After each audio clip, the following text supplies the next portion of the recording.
ebube Jehova Shamarafa Mahom onye ọma mere ana m ekene gị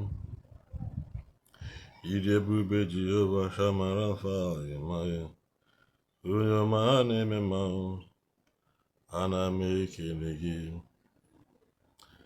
Biko ndị be anyị kenekwa m na ekene m na asị m tata adịla anyị mma ebe ọ bụ na nene m udo dịle nwoke udo dịle nwaanyị. Biko asị m ebe ọ bụ nọ biko na-abata na this live video biko kabarụ na ishare na-emetụkwala anyị aka na gịnị na your reaction button or your like and love button biko kabarụ na react to the video. Biko o nwere okwu dị mkpa kịta anyị ji wee bịa n'ụbọchị nke tata because na nya bụ Sunday Dunamis International Gospel Center may again flag off their own legal team. Their own legal team video go they have commenced about Hana Halubori before Hana Lolly before man onwe hencho kan gwon onwe esponcho kan nyon because na onye kwu ekete okwutero nga direct because enough is enough. Enough is enough. Why abunu put on your appetite? You just labor opening, you cook up stories against men of God, against the church, against people without any proof. If you learn again, men no kuku ade kuku. So because that action can be know the full gist of Ihemen at Dunamis Church yesterday because I on a church now live and again direct on a church yesterday. So the talk we be done now. Yesterday, abia mecha inauguration, meche ihe na-eme nya. Dr. Paul Eneche we open the hospital report. Osina, it's time ka the people bido nwebe idea. It's time na ndị mmadụ bido mee gịnị nwebe idea ihe na-eme, ihe church na-eme. Anara like igosi na social media. Ka ọ da bụ na nsị na ọdịza ka ndị church ana publicize everything in ha na-eme. And it's time for people to begin to be very much aware that a lot of things church is doing much more than what many government offices are not doing. We put a report of August report of hospital bill, hospital treatment in the Dunamis. After much checking, away from a hospital free medical attention for the month of August. It's about 2,530 something people in free medical attention. And again, free medical attention. And only three people can refer their case to other hospitals. Only 3 people can refer their case again to other hospitals. Obuni fellow Dunamis Church yesterday. Dunamis Church yesterday nke Dr. Paul Eneche. After much report, that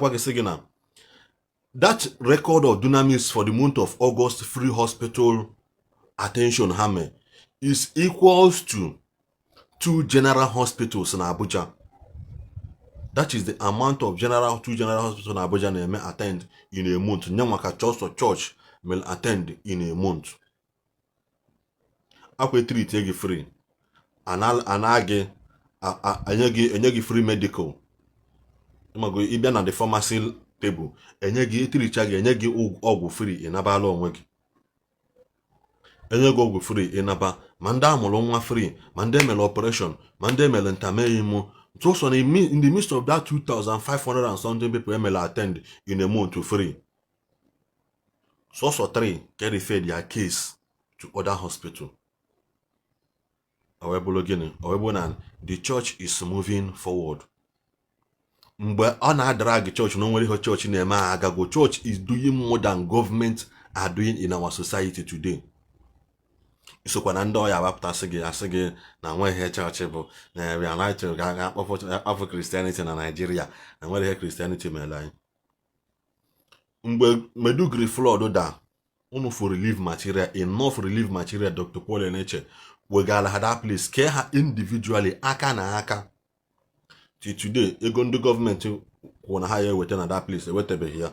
Rice and the government bunu na hire ebute beria. Ego ndị UN wete ka elukwanụ ndị aha aka enyebe ego ha. mana unu fụ ndị na-eme ọfụma like this onye ọbụla apụta mee gịnị emepe anya bọgheshia anya ka ata na-eshe image ha. Mana this time around mee gịnị enough is enough. Can list tell gị how this legal team ya na-eme kịta because na nwere ihu na nwere idea. The legal team Dunamis wepụta Dr. Paul Enechesi na gịnị na ha ya na-aga na prison. Ndị ọbụla nwee case na nwere onye ya ekwulu ha aya ekwulu ha iche ka case gị ọbụna case gị bụ bailable offense asọkwa gị ji egbuwe mmadụ.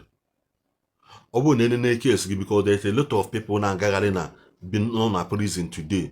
Ọ bụ na gịnị mere na case ha bụ bailable offense ụmụ ihe 50,000 30,000 20,000 10,000 5,000 fụ mmadụ anọlụ na awaiting trial 5 years 4 years 3 years.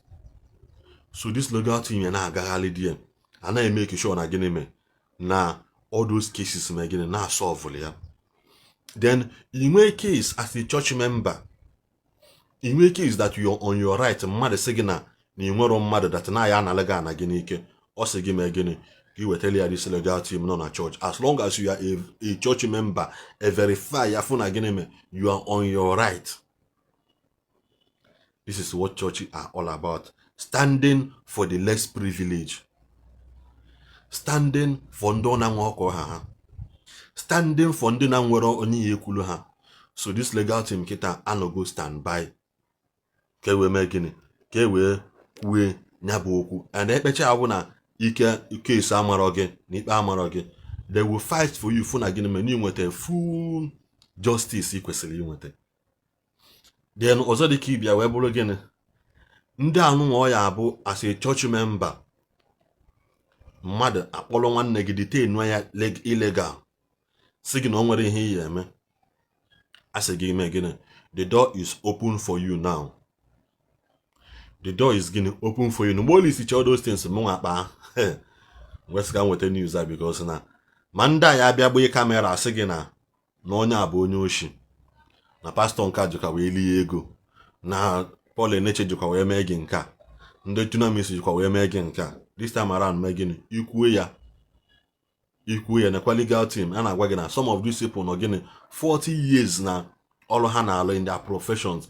They have idea, they have the mindset, they have the gịnị they are valid and authenticated.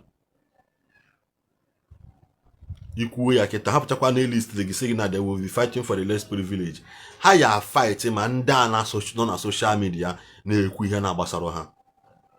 Because ịma bịa ma mmadụ ụla kịta physically na-asị m ka hapụrụ gị ka Chukwu bịa na ọlụ m ọgụ. No, you have to explain better physically. Except to when you be something spiritually now that I don't have proven evidences to name ha, but the effect the dear. That is when I abasika sigo can happen kachuko no. Even during the time of Jesus, Mbobaju dolo Peter Bellum Madante wasanana. Peter Bellum Madante wasanana. Dios USA megin me Peter Michi ya magin obo. Mbu mwana isina mmana ogwegbe na isikwan megin na egbe. You have to explain first we ihe emele gị. Iyeju emegin iyeju Oliver man of God, Oliver church as a man of God, which means the person is a man before of God. The person is a man before gini of God. Makana gini me mgbe Zion Ministry wepụtara their own legal team. I say, hey, nande ha me gini na ndị a emeghalụ na obere gịnị na ya hapụ ka Chukwu bịa na anụ ogo. Why are they bringing legal team? Yes, I wepụta ka unu makwa na gịnị ihe ọbụla niile unu chọrọ dị n'ụka.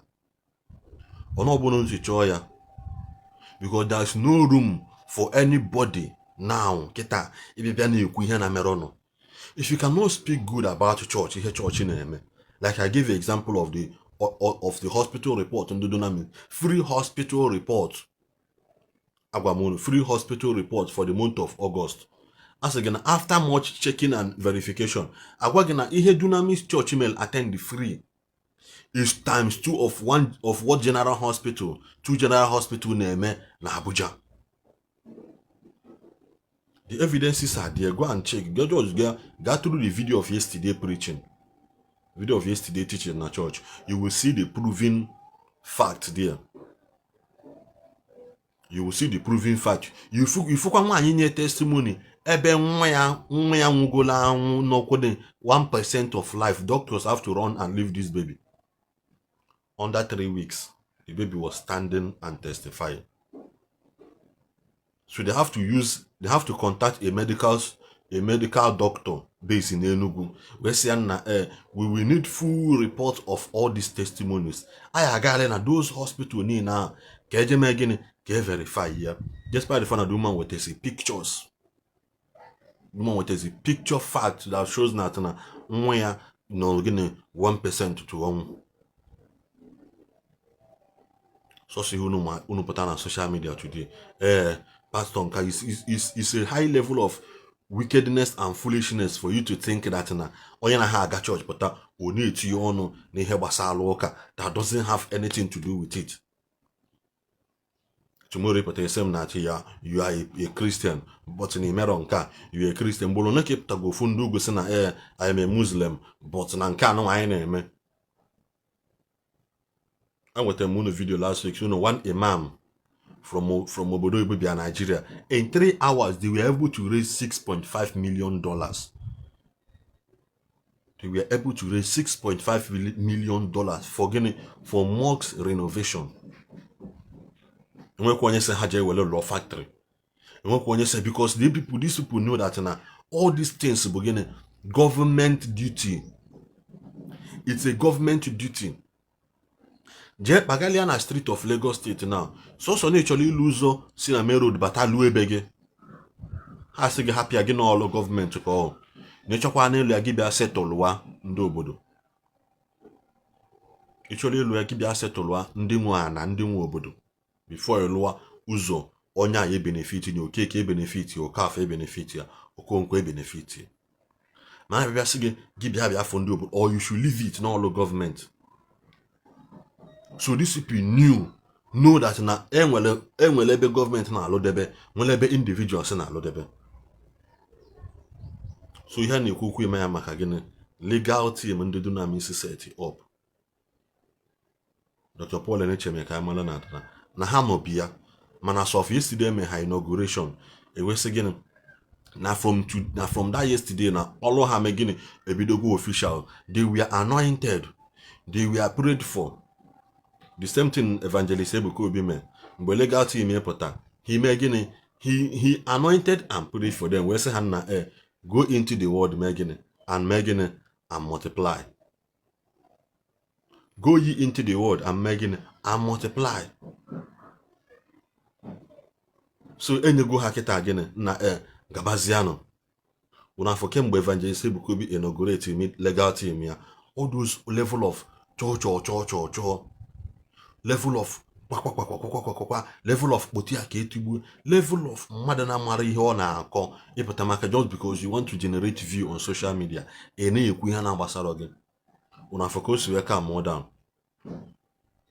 onye ọbụla amara ihe butere ya onye ọbụla megin amara ihe kpọta ya social media onye ọbụla amakwa na gịnị me na enwe obodo enwe ndị nwe obodo nwe ndị na-agba obodo mmiri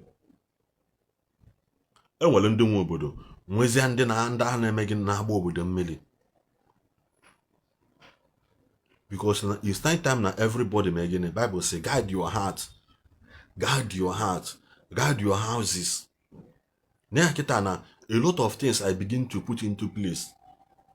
Let there be orderliness in the house of God. As a Christian, you must learn to promote good things church in. You must not really be all about tearing it down, because Bible says again, destroy it not, because for there is a blessing in it.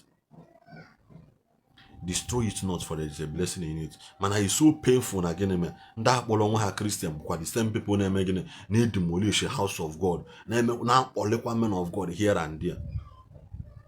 Man, I so much love what the church of God is now doing. If I learn physically, I hear check out God, maybe I'm not your. Because once again, touch not my anointed, or borrow your anointed. God is always emphasizing on touch not my anointed, because he is the one that chooses that person. So allow me to deal with that person myself, not you. I just wish no kita emego this legal team inaugurate ka ijele bịa mee that statement ahụ o mere mgbe ahụ no ya akpọta mmadụ ka e wee kwa nwa Dr. Paul Enechi iko n'ike and he will record it. I just wish no kita ka o mee that statement. He go explain tire. He go explain tire. Because social media emego ndị buy like this on engagement and social media ka enwe engagement ka enwe followers emego ndị buy some of ndị buy na-aza church on their own. You would like to use everything open for n'ụwa to trend. You would like to use everything open n'ụwa to generate views and revenue.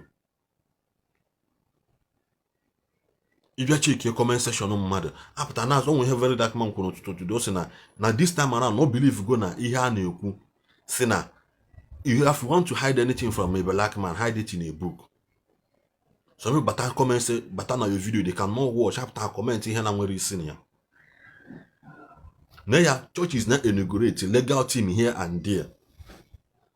Legal team here and there. I won't have na legal team here and there. So equate you will come and explain. You will definitely come and explain. Kedu ihe meji ekwu ihe dị otu a, because I so much love the fact na these people evangelist Ebukobi na nwoke Dunamis mgbe ha mere inaugurate nke ha, they prayed for all of them say na gabano n'iru anyị enyego no free go ahead, just like the day of Pentecost. Moses dakwasala ha, they started speaking in unknown tongues, and then that's all. Yeah, all of them ghọta in their own languages. So biko ị na-asụ asụsụ nke gị na sụọ ya, ịsụọ ya n'Igbo enwe ndị na-anụ Igbo di ya, ịsụọ ya na Hausa ndị na-anụ Hausa nọ di ya, ịsụọ ya na Yoruba ndị na-anụ Yoruba nọ di ya. So in every language ọ bụla ị chọrọ isi wee sụ ya, a ga-enwe ndị ya eme ya interpret for gịnị, for the listening of other people, for the understanding of another person. In every language, that's why you like here this thing eme kita. Let there be orderliness for once. Ka enwe order. Ịmara ihe ya eme, imechie Facebook gị je zuo ike. Ọ bụ na nwere ihe important na ịma ịchọrọ ikwu. Ọ bụ na nwere ihe dị important ịchọrọ ikwu, ọ na ịchọrọ ikwu na mmadụ me, ọ na ifu good thing you have to share. That is why I always like can regulate social media. Can regulate and ndị banyị na-aghọzi ala. Kefo ndị banyị na-aghọ ala. We always like to bring in ihe ndị ọcha na-eme. I bring is that thing, I eme ya abuse. Ndị ọcha na-eme prank na be ha. Ha na-eme prank. Mana ndị banyị bido prank nke anyị webazie abụghị ihe ọzọ. Onye ọbụla na-aghọzi ala. Ndị ọcha na-eme sugar show. Find your love, find your match. Mgbe nke ndị banyị bata, anyị ndị banyị wele nke ha ghọba ala. Everything pụwa na gear. Onye lute ha na tọnụ nke anyị like this. Ndị banyị ewele ya igborogo ma ghasa everything. Just because 1 engagement, 2 likes, 3 money. Video got 20 million views with 30,000 likes and 20,000 comments. How does that affect the life of a common man? Is that why social media is all about? Is that why social media is all about? Then ndị ọcha video reactions. Onye me video a react ya for it. Hey, mgbe bata na nke ndị banyị Jesus. Ndị banyị wedalụ mmadụ ibe ha na-ata ya zụga. Ndị banyị jide mmadụ ibe ha na-ata ha zụga. Ọ bụ bụ na ijide mmadụ ibe gị tọghasịa ya without you not understanding ihe mmadụ na-ekwu first. 4. Mgbe ndị ọcha bidoro ime their own podcast. Because I amara ihe bụ podcast. Mgbe ndị ọcha bidoro ime ya podcast bata Nigeria. Ọ ihe ọzọ. Gị na nwanne gị nwetazi problem like this. Ọ chọwa ndị ya eme invite na podcast. Kodo na ebe ahụ gwa gị ihe ọya ha agwanwu gị n'iru gị. Onye nwe the postcard n'olezi ọ na-asị gị Yes, fire on. Ikwulu na-aga. Onye nwe the podcast n'ọlụzia ọ na-asị gị fire on, gị ride ya on. Ịdonozia na podcast ị na-agwa mmadụ ibe gị ihe ha agwanwu ya n'iru. Onye makwa na onye afọ breeze tie mkpu na ehi chọbana ya. In less than 20 minutes achụta gị. In less than 20 minutes enweta gị. Banye na efuzi onye ahụ ọpụta oyowa biko unu makwa na arụ adịrọ mma m, unu makwa na nnukwu mma m na-aya kansa, unu makwa na nke anụnwa jikwa wee mee obiko si mee ebele. Mana mgbe ị na-agba ọnụ kwa ekwu ma nke merụ na nke na merọ add your own story karịchin wee tọọ ụtọ because na ndị mmadụ like to glorify lies asị mpụ na aghụghọ. They will like to glorify it and push it to the level o kwesịrị ilu ka ha wee nweta that engagement ahụ without not paying attention to that message onye a na-achọ ịpas. Our daddy. Daddy, good morning, sir. Daddy, good morning, sir. Thank you, sir. Thank you, sir. I'm really honored for you joining my live this morning. Sir, I'm very, very grateful. Thank you very much, sir. Thank you, sir. Madam, I want permission to fire on. Man, on Madam here. I'm always coming to you na ndị nwe obodo nọ nso. Ọka maka shape na town. Thank you very much. I really appreciate. Thank you, sir. So, ị na-ekwu ihe na-akwesịrị ya bụ you have to find a way to educate people. To educate people. Ka we meta gịnị mana there's a better use of social media ya bụ. Now sometimes ị nọrọ na ịba na page ndị ọcha ba na their things ha na-eme na-ajụzikwa onwe gị na ọ bụzikwa this legal ọ bụzikwa this social media ahụ anyị na-eme ka nke anyị ọ dị iche. Ị na-watch ka ndị ọcha na their pet si anọkọ. Ifu tolotolo na-achụ anyị ọsọ na Nigeria ije na obodo ndị ọcha ha ji tolotolo melu pet. Ị na-ajụzi ihe cross a Nigeria anụnwa bụ obodo Igbo na ihe aghọbakwuwa ihe cross obodo Igbo bata Nigeria ọghọbaala. Ị na-eke uke ndị ọcha eke uke nke ha a na-ebihave ka ihe nshịshị dị mma mana eke uke land ha na airport Nigeria ọghọrọ onye ọzọ. Ọ dịka our own air na corrupt ihe nọ na this country. Ị na-ajụzikwa our own air ọ na-corrupt ihe na this country. Daddy SM fire on. Thank you, sir. Thank you very much, sir. Don't worry, my fire on, man. I'm trade with the caution. I'm trade with caution. Can that's on okwe, man. I'm money yoku ko si delum no. Money yoku ezioku. Ezewa we malum. Thank you, sir. Ihe ọbụla bata Nigeria agọ ihe ọzọ. Yesterday anọkwa na church, Dr. Paul Eneche wee gosi video ebe o meet Kenneth Copeland. Wee gosi foto ose with nwa Kenneth Copeland 60 years nwe 9 grandchildren. Mmadụ nọ ọmụtagolo nwa nọ 60 years. Nwa ahụ ọ mụta nọ 60 years. Enwego 9 grandchildren. Nwa ya. Not ọbụkwa children nke ya 9 grandchildren for the woman alone. What other blessings do you people really show that na church is doing well for people? There are a lot of people lose go hope n'ụwa. There are thousands of people lose go hope n'ụwa, but when they encounter true Christian believing church, true Christian believing men of God, their life changed under the twinkle of an eye. Piam. Bible says when the Lord turn again the captivity. So there's a level of turning again. It happened before, but God turned it again. So Nandi lo turn waya, God turned it again. So you will think that that is the end of you, and God turned it again. And God turned it again.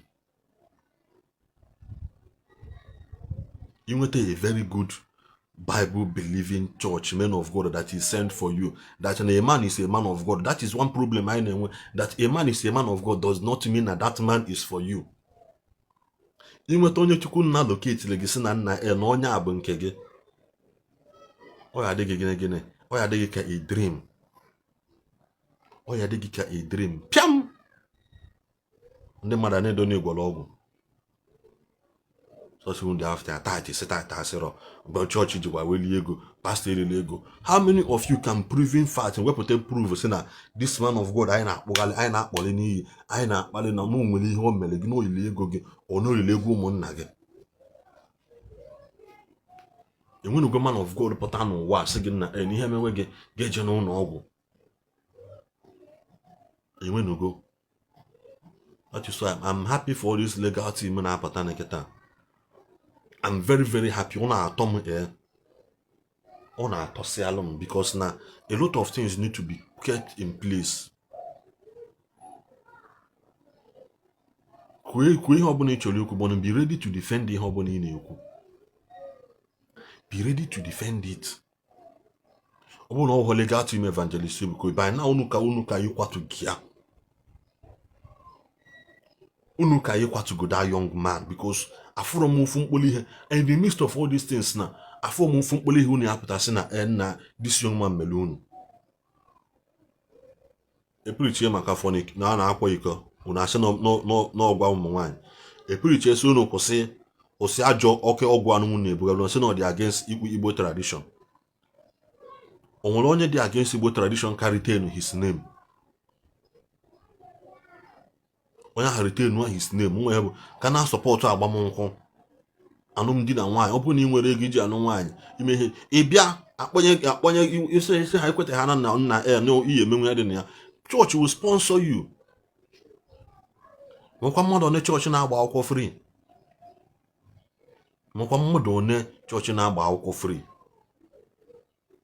A lot of them, thousands of them not today. Ọ maka na gịnị mere somebody somewhere answer the call of God, became a man of God, gbaa ya akwụkwọ free.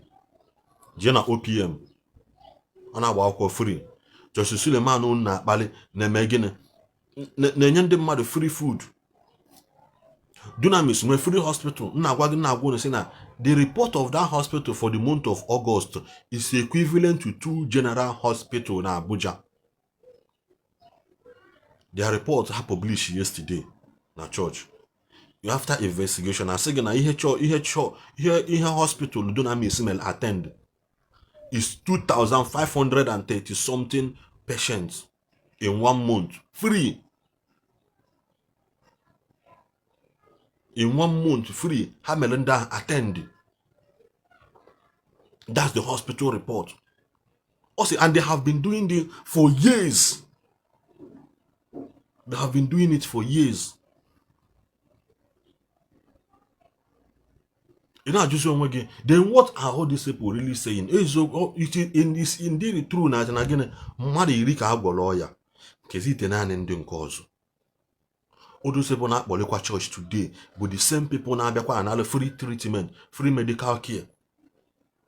In the midst of that 2,500 people are treated, and I was saying only 3 people can transfer their case to another hospital. Only the 3 people are transfer case. Your cousin the apata ha konu kocha esi another hospital. Akpọta nwunye ha ka ha wee bịa gbamuo nwa la Dunamis because the Dunamis now attend people for free. So kisikwa attend to people for free. Ka isikwa ma eme gịnị ka esi wee kpọrọ gị ma ikwu ihe na gbasara gị because the legal team has been inaugurated. Ama agụla this side eche esi aka nka kpuchi ata gazu. That's the way it should be. We shouldn't be all about ka egbu nke anyị a na-atụcha na-ewepụta ka asị na mmadụ niile dị perfect. Nobody is perfect in life. Onwere onye dị perfect. Everybody nwere ha ji wee bụrụ mmadụ n'ime ha mee ha mmadụ. Mana anyị nọ n'ihe anyị nọzi n'ime ya kịta bụ it's all about condemning this person. Nke ọbụla na-kwetara na i condemn ya. Nke ọbụla na-kwetara na i condemn ya. That is why I ji wee nwee gịnị thousands of people na-aga ụka but only few can know their God. Also, let them say him again. Then they will go and prove it in court. The only thing that they are doing is to fish out the mistake the men of God did, but they will never talk about the good deeds they have been doing. Yes.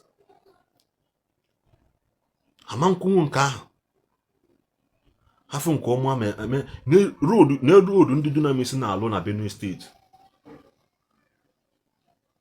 A na-alụ ụzọ na Benue steeti.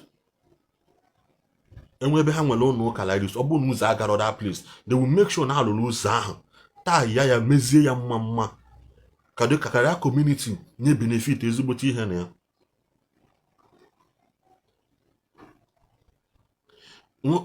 Nwoke ma Johnson Suleman ọ bịa lụọ free school, free computer center, free nka because na church dị na one community. When we post that video, it's either late last year or early this year. That video can on my page today. Look at those things. Funny share. Will you imagine near the community? Hand there over to them. Say hangwa manage this one.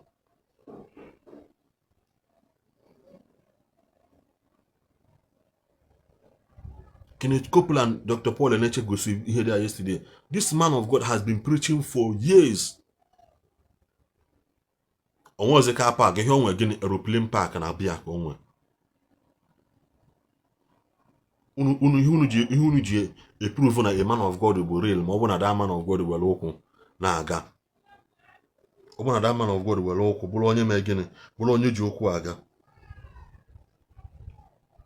That is when people begin to know that none are real. I say yes, none that they preach salvation, none that they preach nka. Chief now during the time of Jesus, now Jesus had up on. To the essence na how much seize change ego. In order to hold him captive, na change ego. Or we say na akwu tight and na akwu na tribute to Caesar. Na eji akwu nka ha nwere isi Caesar. We say hangwa everybody like that. To show these people na again man, na the earth is of the Lord and his fullness thereof. Dia no jeje nwutazu. Unu nwutazu na wepụta ego dị na ego dị na nwere isi Caesar. Wele na ya wa Caesar nke ya. That is how we should be. Akwa Caesar nke ya obodo delo. So unu chazi now, unu chefuzi na there's another man of God. But Elisha encountered a woman, and the woman making a monomo. And the man of God, because he has been a man of God, no deny man, he died poor, and his children were meant to be taken captive. His children, Megan, we are meant to be taken captive. What's the woman? What do you have? Or say, I only have a jar of oil, a container of oil. Or say again, go and borrow vessels. Borrow not a few. Multiply one man until a man you drown. One you waited layer, we making we stand there for herself and for her family. But the husband is a man of God, doing wonders. On the chief, we another that story. So kwa webolo gị n'ụtụtụ a ịkọtara ọkịta ya na enyu n'ụmụ gịnị expo because unu nwere ike some people nwere ike ha n'ụlọ ha mara n'ụdị ihe anụ nweme. This thing happened yesterday, so this time around ịkọtara you will go and gịnị and explain. You will go and explain. Ndị ọcha ji social media eme ihe dị mma na be ha, pass out message, mekwana ihe ka ọ tọọ ụtọ, gosi news, gosi nka na nka. That na ndị ọcha na fight ka ban na TikTok na obodo na US is that na gịnị me na enwere so many things TikTok na-egosi that their news agency anara egosi, and TikTok is opening the eyes of people. Ha wee na-achọ where is band ya. Why not ha wee ban ya Facebook, ban ya Instagram, ta ban ya nka. Ha na-ekwu Elon Musk golu Twitter. Olisa we na-emekpa ha obi, we na-agbawa pịawa ha azụ. That thing they fail to show to the public. That is where ha kwesịrị na-egosi ya. The social media is where bụ ikwu eziokwu, open the eyes of people, because ọ bụrụ mmadụ niile nwere time ịgbanye television na-enene news na-eme nke ngwa na-ege m na social media nwa. When last ka ịgbanye TV gị si na okenene NTA? When last ka ịgbanye TV gị si na tata achọrọ m ige news ka mmaka n'ihe na-eme n'ụwa? Because you have a working tool n'aka gị. You have a working tools na kagoyabuna. In thinking of an hand, you can scroll and see things for yourself. Not minding. Man, we buying a hobby in our food is what is damaging your life. Hobby in our food is what is lies, promoting propaganda, promoting tarnishing of image. Most times, sometimes I will decide not to go to social media, Instagram, all this TikTok, because of my mental health. So see na food day, something that is torturing your mental health, Ọ ka mma na-regulate ya unu, chịkọta unu n'ọwụ unu ofu ebe. Ọ bụ na ọsọsọ mma ofu onye na-epost news na Nigeria dị accurate, na Ndi Igbo dị accurate, I am yes na onye a na-epost ya and all the accurate is standing for the truth. Ọ bụrụ everywhere bloggers as like I said, ihe bata Nigeria nke a ya aghọ iche. Ebute na-eche gị nkịta ikuke na-misbehave na Nigeria bụkwa the same ekuke n'obodo Igbo na-ehepụ mmadụ eje ahịa egote ihe. Ma oke na Nigeria na-achọ onye eji okwute mawa isi osisi kụwa isi bụkwa the same monkey pụta adreesị ya ọfụma n'obodo oyibo ọ na-ebehave normal.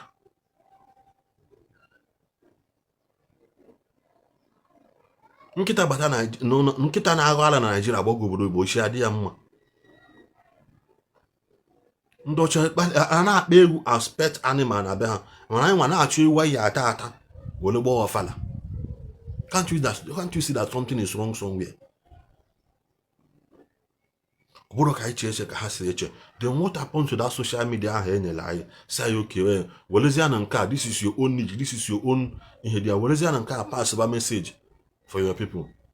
Ndị be anyị dalia na-aghọtọ ka isi nwanne ha, iweta isi onye itikọ isi onye ọnụ, ekwezie n'akụkụ na-eche ka vidiyo si gị na akaụntụ ka view gị na-aga. Ọ dịghị ka mmadụ na-abaghị ebido ndozie wena echi ofu ihe kwikwa. Can't you stand for something that is right? Ọ ya bụ apụta today achọbasị na onye abụ onye ọma na onye abụ ebe ahụ ebu ije enweta, you stand amana. Yes, ana m eje na peji onye a, yes achọrọ m ifu ihe mere, yes I believe na onye a na-ekwu eziokwu. Despite that nobody is trusted, but at least onye ahụ kwuo ihe 10 7 i verify ya, 7 bụ eziokwu na ya, 8 bụ eziokwu na ya. Many hide after yawo tigwe zogbue, especially in the area of men of God, our own people. The same people na-aga na free medical treatment, the same people church zụ ụmụ nwanne ha na akwụkwọ,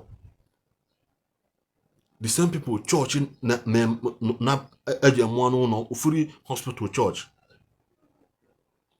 the same people got free medical free education because of church. Bụkwa the same people ya bụkwa hey nna church emalụ ifu ha na type gbudi a na-eme video gbudi just because na ịchọ enweta view, just because na achọ ikwu okwu. Na one boy mecha video because na oje na mmili, I think that should be Edo State or so, or Warri, chief name. Emecha nche kwa Harrison page, foka the video that play. This boy je maka na mmili na adọ n'ụzọ be ha.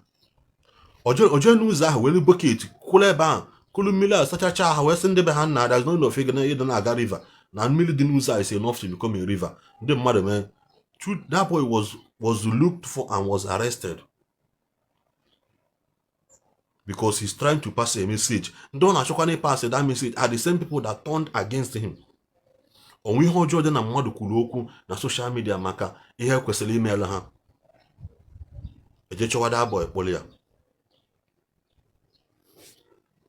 Mana onye tụwa asị tụgide people, tụgide men of God, asị ka akpụta onye ha sị ihe hapụ ka Chukwu na alụ gị ọgụ. Asị ka ọ bụ anaghị ahapụ ka Chukwu nụa. Ama hapụ onye kwuo okwutere ọkịta eje ịkọwa ekwukenesi na gịnị mee, how manage, where did you come up with this story? Kere ihe mee ije kọwa onwe gị. Arrest is that boy mgbe raised alarm for it. Ndị mmadụ ha je, they went and released him. Kedu ihe o mee? ewebụzie onye tụrụ asị actually arrest ya sị ei chetakwa na anyị niile bụ ndị Igbo ị na-achọ imegide nwanne gị, ị na-achọ ịkwatu biznes nwanne gị, ọ nwanne gị nwụzi ya na nga ọ bụrụ na ihe a mere na ebele mana mgbe onye a na-ata nwanne zụga ka ọ tagbue bụ na a na-akwa afọ ya sị ya na nna ịha ebe anụnwụ ị na-ekwu ọ bụrụkwanụ nke a ikwu ikwute ekwu ya.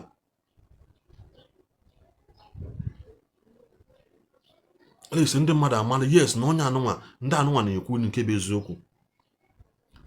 Na social media nọ ka enwere ndị bụ they have been glorified na their gain bụ tarnish other people's image, tarnish other people's agenda. Wee na video forward alụmata ya so any dos kwa na Dr. Paul Eneche asị ya, Dunamis asị ya, o jekwa nga nke a akwa direct to headquarter, because mgbe ya set ọ bụkwa ya na nke evangelist Ebuka Obi abịa yọwa biko nekwanụ pictures. I try looking for that video again ka attach ya kwa nọ n'ihe ekwu na church. Ọ sịrị na ka m repeat kwa onwe m na ndị abụ ndị ya na-speak for ndị na nwere onye ekwulu ha,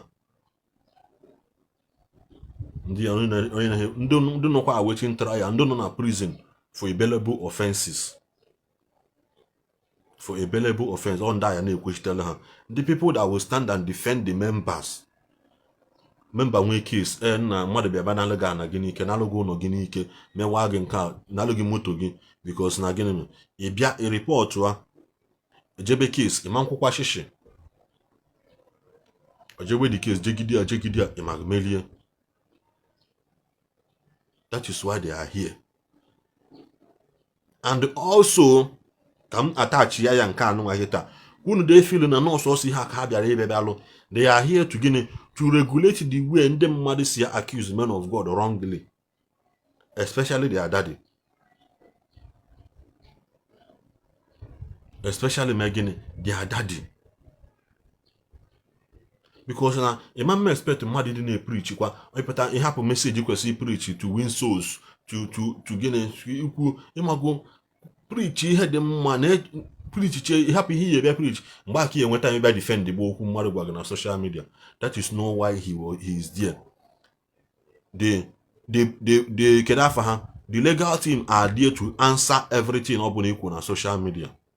Let the man focus on his assignment. Let him focus on his assignment ezilia. So well done, brother. Thank you, sir. I really appreciate it. Thank you very much. Let the man of God focus on his assignment. Mgbe focus on his assignment, let the legal team monogorize na arụzi ọrụ. Ụmụfụ na mgbe Zion mere nke ha asị na anụ ọgụ a na-eme nke yes. Mana unu afụgo na akịta everything niile nwe mbido nwere nkwụsị. Kita onye ọbụla zochozi onwe ya mee ọnụ ya dosa n'akụkụ. Allow the man to focus on his assignment. Unu adochiazina ya aka klọk azụ. Ọ ya apụta mgbe o ya eme preaching when ndị ebula mmụ, when ndị atọgata na-agbụ, when ndị ekpere ka ihe na-eme ha na-agara aga, when ndị mmehie dị mgbe akwa ebe were time na-asị afọ m ebe onye akwụrụ nke a na social media, afọ m ebe onye nke a na akwụrụ nke a ka m wee sa onye okwu, ka m wee sa time a na-aga. So let there be an orderliness. Listen, na nwoke na forge ahead. Ndị na-eme ihe dị a na-asị ikpe, ndị na-eje court na-eje court a na-eme ya ọ na-aga. Awesome, good one. Thank you very much. Ndị na-ekpe ikpe aha na-ekpe ọ na-aga. If everybody mind their business. Everybody mind their business. Like I said in the beginning, ndị Christians amakwa ka esi eje court, especially ndị na-anọ n'ala Igbo anyị. Ọ bụ na ndị ha bido n'oge bido jebe court anụnwa. That young man na-ekwupụta akịta na-ekwu okwu maka Fada Mbaka na Governor Enugu State. He shouldn't be making that comment by now. Ekwuwa ihe mere legal team apụta na verify ya dị okwu amala na this boy oturuli omerụla ahụ here. Ebe aka dị stampede me ka ebe aka anọgbu ya egbe. Fada Mbaka ogbu egbe gbata na ọta gbawa egbe. Gịnị mekwanụ? after 10 years, after how many years, I don't know, you're not for them back at Isiagu, and people are buying to it. So it's time onye ọbụla ma gịnị pịala onwe ya ka akwa wụsa. Epi onwe gị ka akwa iti ile gị n'ọbọ. Because man pụta ebe mmadụ na-ekwu okwu like this, but every day hepụ n'ọnụ pastor nke ajịka wee lie ego, pastor nke ajị akwụkwọ m unu enwere pastor unu nyere ego iche si unu si anya ma gịnị ya bịa mere unu ihe lele ego unu. Come out and prove it. Enweghị nkwu mgbe mbido vidio anụ asị m unu I wish nọ kịta ka ijele kwuru nọ ya akpọta ndị mmadụ ya rape nwa Dr. Paul Eneche. I wish nọ kịta obebiazala ọnụ ya because o kwucha ya sị na gịnị mere nọ ya akpọta ya made the girl force entry o rekọdụ ya post ya na social media. Ichefuza na onye na-agwa okwu na nwanne ya nwoke bụ big general na Nigerian Army. You know, Makwanaka na no design the Nigerian drone program. You should go and ask about you know than Istanbul, okay? Oh, you cool. That's one the West now. I wish you know okay. Oh, okay, we're making it. You must go. You better salon no go for more for man. I didn't say na upper power. You know, say na upper power. Because all these lawyers in this legal team in Achepatanya, they are over 40. They are over 40. I ain't never mother. You're going to have a mother mego with a emeny. You're going to have a mother mego with a. Don't do it to another person. Forward on the video to Attire says Ako. Forward on the video to Attire says Ako. Because now Obun evangelist could be a stamp on his feet on the ground through somebody like Akuzayon. This young man had to go on and couple with his gang on a water. Couple with his gang on a water on social media. People were just ranting. Only put a comment on a video on a watch. Only put a comment here that he or she did not understand. When evangelist could be a stand on his ground, the mother can he go this man he distract here from here but tell you. Oh, I don't ever defend you on where he's lacking behind at the assignment to Chukunelia. Send the no Matthias a video anoma. Only Kukakita, now alone my yo. Nkobuno Nekuna, he should come out and defend the book one boy abato, or picture Dr. Paul Eneche na we mbobu crutches na wheelchair, or son or renting cage rent here. He should come out openly now and marry hold you and women like I know he and can't want back it. Chibuezi go look for something important to do with your life. I'm on naga can not hear me. I'm on naga can not hear happy. I'm never know women. I should look for something important to do with my life. Go with something important to do with your life. You better knowing what something important to do with your life. If you only lack a vision, you don't have sense. You marry here. You marry and you won't have vision, you won't have foresight. Each man, anybody that has nothing to do with you doesn't have the ability to call your attention. But I called your attention, get a butter here back comment your rubbish. I don't remember happy I'm on again. Take an alashagana. Nebe me. O ha na-ekwu ụmụ ekwensu na-epigharị na-achọ ebe akpọ nga afa here ka Matthias ibe Ebuka Obi Ibo Dr. Paul Eneche ka iso na Monday legal team niile na-ekwu maka ha since you will not pay attention to message mmadụ na-achọ send o pụta ihe na-akọgheri kitikpala chakwa agha anya dị ọnụ ọsha mmụọ Igbo n'igwe gba ọpụkwa gị brain dị a ọ ụdị ndị unu pụtụ na-achọ mmadụ okwu na-achọ unu asị na mmadụ siri unu hapụ ebe ya abịa gee ntị ghọta ihe mmadụ na-ekwu pay attention to the message and leave the messenger alone Open the message on a preach, you walk away from it. There are so many pages, there are so many people. Manda Osano, Mandi Yoruba, no, everybody know. Everybody are making their own comments on social media. Let's go and look for something. But I may pay your own page. Open normally go and pay your own page. Create here. You trouble your own audience there. You go have you hatch your email and don't come here to post this kind of thing again. We couldn't subulon. This work and Nabatagi here. Seki, Kamunagi Queen be Huni, Ibanaga. If I can send the request, give Batana this live broadcast now. Kekwe ha, Kaiku Kene, Kamakene, or the onion gunner, fake picture of Bamuku. All the do Zogali na tunnel no Bodoebo underground train stations. Zogali dia. All the digging on wake or winning one acolos.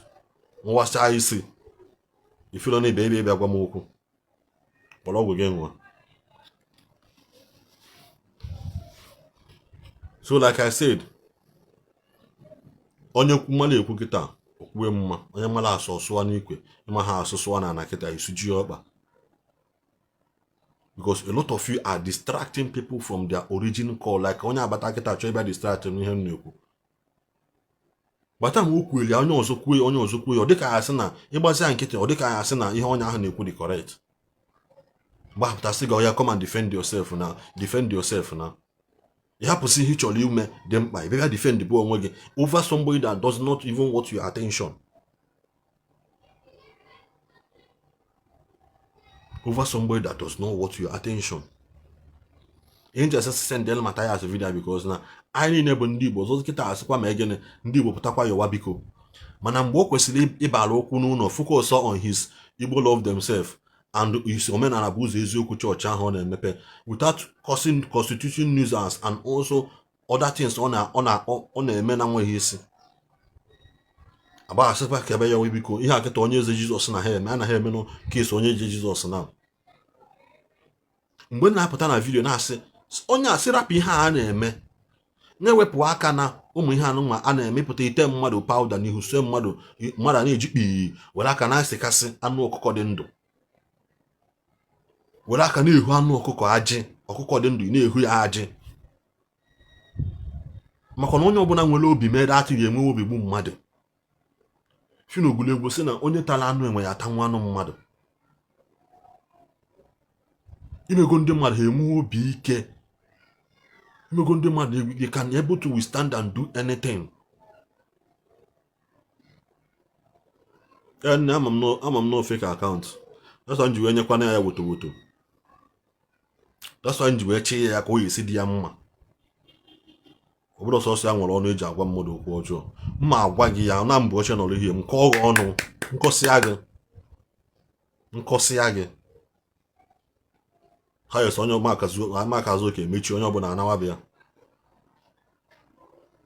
Mgbe m na-ekwu onye asị hapụ ihe a na-eme ya wepụ aka n'ihe a na-eme. Because people enwe ego obi. Akpọta ebini awee na mmiri asta egbu ebini agbụ ya ọbara ya here and there. Mmadụ akwụrụ ọtọ nweta ọkụkọ ndụ ịmụkwa how level of wickedness in create in the mind of people. Uche onye ahụ bịa mechazie datin na ahụ wute udo obi ahụ onwe wee na-atụchasị ọkụkọ ahụ aja dị n'ogide onye ahụ a na-achọ mgbe o jozi mee datin ụwa ọkọrọ ya mụ na onye ahụ ya enwe obi to come and do you anything because now you have created that beast in that person already. You create to go that beast in that person. That's exactly what I'm trying to preach to you here. I'm new queer. Cut us when people no longer men of God, most especially now no longer when I knew we have and Kahana Kutero. You are not in the right place to do that, and that is not your assignment. Move forward, my here, melon work. It's only foolishness now. Only now when you have a aviation, but on our pilot go you see when a plane. Only aviation class. Ojebero aviation class no we obata no be mo ka esi apa omoro no steering ka eji anya plane omoro no ka ototo ka na apia aka Onwere ihe mma about aviation, about plane. If you don't know ịbata ị na-agwa pilot ka o esi wee nya plane. That is high level of foolishness ndị mmadụ na maro. That is how they look whenever they are making emphasis on men of God, about church, how to run church affairs, how to correct a man of God ebe okwulu in his father's house. In his father's house. Onye ma ihe nwatala ka esi anya ship, ọmọrọ ka esi anya, ọmọrọ ka esi awi fuel, ọmọrọ ebe tank ya na-adị, ọmọrọ ebe span ya na-adị, ọmọrọ nka. Epụta na-agwa onye na-akpọ ụgbọ ka o esi wee kpọ. Your duty as onye ba plane is to stay there despite the fact you don't know the pilot. Is to stay there ka o bulu gị, ekpere gị ka o bulu gị bunalu gị ebe ị na-aga in all safety. Alandekwara, yes, alandere. Mana ịma the pilot, no. You like it there? No. Mana alandekwana ebe a na-eje? Yes, I landed ebe a na-eje. That should be your ultimate goal. That should be your ultimate goal. Gbasara gị na asa plane na asa o, because a lot of people ya abụọ ha chọrọ ịba plane, ha mara na asali ya asa, ha mara na ọdịdeti, ha mara na ọdị ọcha, ha mara na plane ahụ onwe ka o si wee dị, mana ihe ma bụ gịnị si ba ka ebule gị ebe ị na-eje.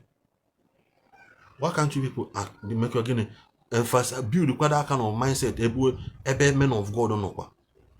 Men of God nwezi a legal team to defend the people, to defend the assignment ha na-eme. Una asị we are not call God. Mgbe a kpọtara nwaanyị kwala iko ebe Jizọs nọ sị na master kedu ha eme na nwaanyị akwala iko, ọ sị ha sị gịnị, sị ha pịa ga kpọọ chije kpọọ God to come and judge the woman. Bible say and he bent down and started writing. Mgbe ọ dechazi mee gịnị, onye ọbụla n'ọsọ ọsị nwaanyị ga-aga eme n'ọzọ. The ultimate goal of the day is that na gịnị, onwere onye a judge di ya, no. Enwere onye ndị na-akpụta Jizọs. Theologians made us to understand that na ihe Jizọs na-eme na ana bụ gịnị, he was writing the names of, according to theologians, not according to me, man of other than Oyibo. According to theologians. Ha sị na mgbe Jizọs bend na ana, he was busy writing the names of ndị niile nọ ebe ahụ, na onye pụta n'anya fụ afịa ọtọ ọnụọ, onye pụta n'anya fụ afịa ọtọ ọnụọ. According to theologians, ha sị na ihe mere nọ, mana Bible did not record that part ahụ. Na agwa unu, mana ihe mere mgbe ọ sị na gịnị, na mgbe ahụ onye pụta n'anya ọpụwa. And before rezie isi ya, ha chere na-eme gịnị, apụchago si the woman, where are your accusers? Ose agaba maka gịnị, mana ga-eme n'ọzọ.